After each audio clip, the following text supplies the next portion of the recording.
This spot on the right here is the one we tend to forget about, we aren't as conscious of, and we just hope it sort of happens in the background. It's our unstructured, sometimes intentional, sometimes unintentional forms of activity, and I just call it physical activity. All the way on the far right are these incidental forms. It's our day-to-day life. Are we breaking up periods of sitting? Are we standing instead of standing? Are we walking around?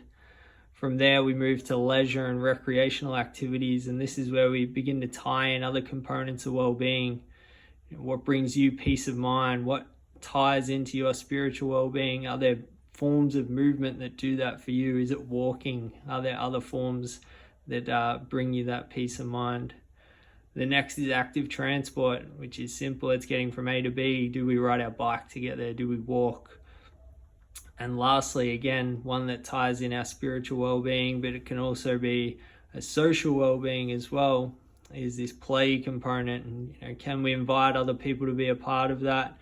It's also an opportunity to explore different forms of movement and what we enjoy and what we need to work on and what our strengths are as well. As we zoom back out, it's our ability to move from the far right, that incidental forms of activity, all the way up to the far left, those vigorous exercise-based sessions. Our ability to move up and down this spectrum is the key to not just unlocking our physical well-being, but then also tying that in with other components of our well-being as well.